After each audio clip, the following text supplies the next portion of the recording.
कक्षा 10 के विद्यार्थी ध्यान दें। इससे पहले के वीडियो में हमने संसाधनों का वर्गीकरण देखा था। आज हम अलग अलग आधारों पर संसाधनों के वर्गीकरण को देखेंगे।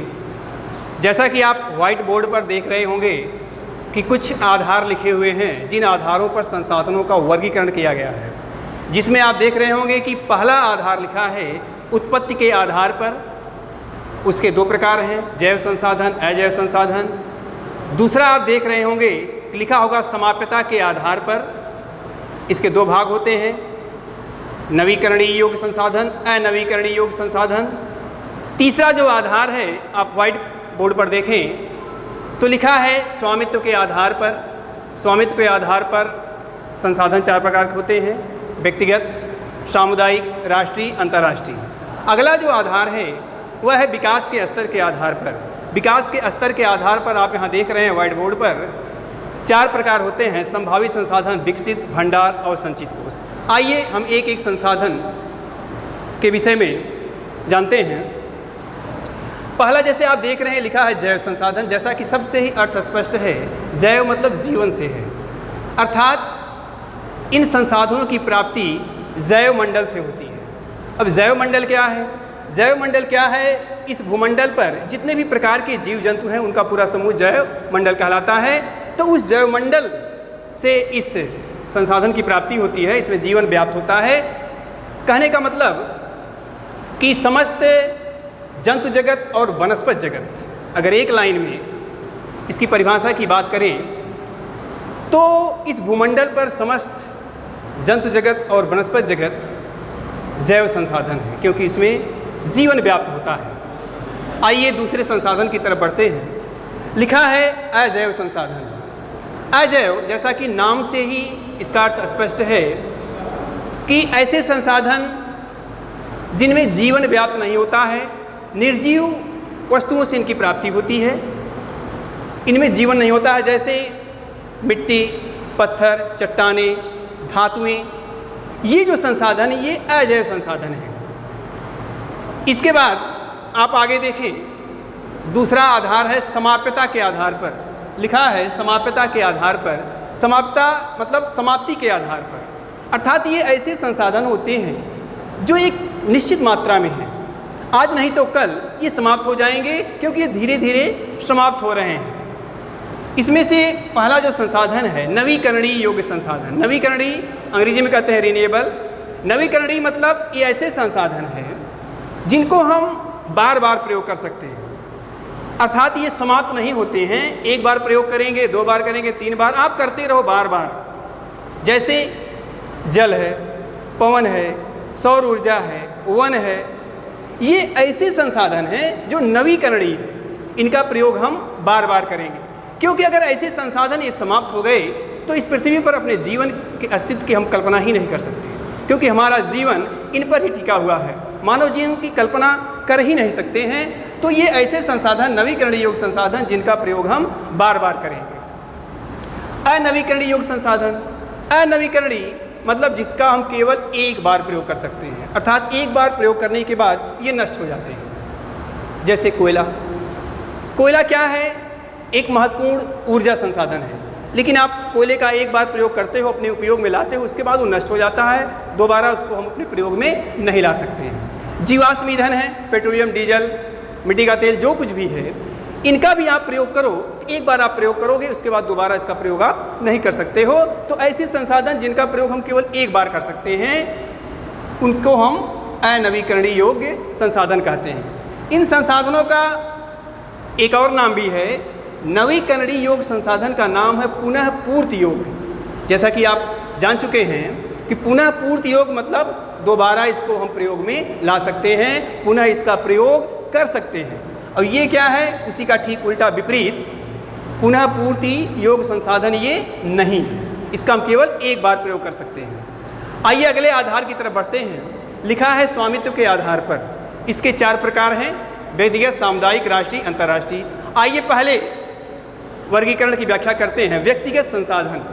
व्यक्तिगत नाम से ही बिल्कुल अर्थ इसका स्पष्ट है। व्यक्तिगत मतलब पर्सनल, किसी व्यक्ति विशेष का संसाधन, उसके अधिकार या उसके नियंत्रण में हो। जैसे आपकी अपनी कोई ज़मीन है, आपका अपना आवास है, आपकी कोई भी गाड़ी है, 2 व्हीलर 4 व्हीलर, या कोई भी मशीनरी आपकी है जिसका उपयोग आप स्वयं करते हो, उस पर आपका मालिकाना हक है, स्वामी आप हैं, क्योंकि ये आधार जो है स्वामित्व मालिकाना हक के आधार पर है, इसका वर्गीकरण किया गया है। तो जो भी व्यक्तिगत चीज़ें होती हैं वो हमारे व्यक्तिगत संसाधन के अंतर्गत आती हैं। दूसरा है सामुदायिक संसाधन।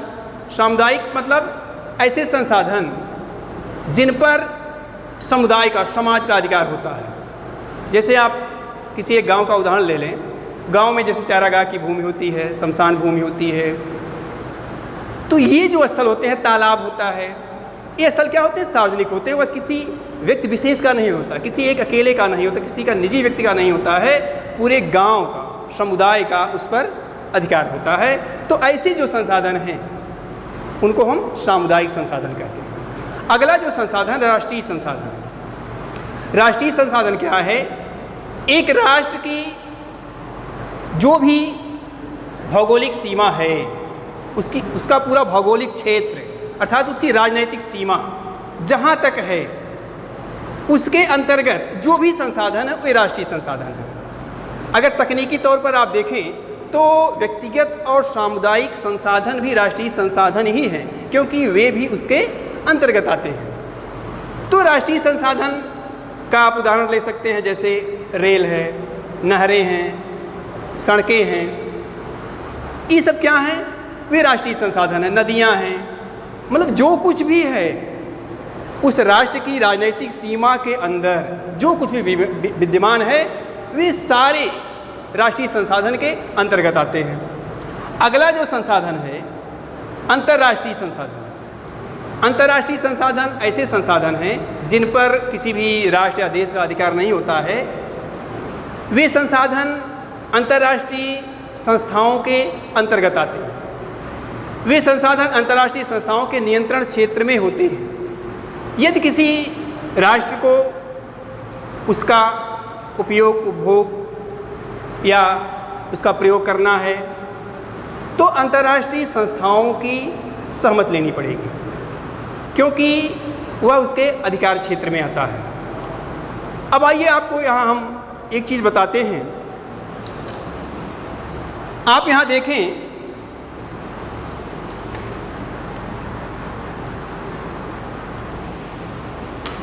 इसको हम मिटा रहे हैं। जैसे भारत के मानचित्र को आप देखें, केवल समुद्र तटीय सीमा को देखें। ये जो भारत का मानचित्र है, ये समुद्र तटीय सीमा, ये गुजरात से लेके पश्चिम बंगाल तक, ये जो समुद्र है, सागर, इसमें भी राष्ट्रों का अधिकार होता है। सागरों में भी उसकी दूरी निश्चित है। एक राष्ट्र की तट सीमा से, एक राष्ट्र की तट सीमा से 12 नॉटिकल मील, 12 नॉटिकल मील से तात्पर्य है 22.2 किलोमीटर।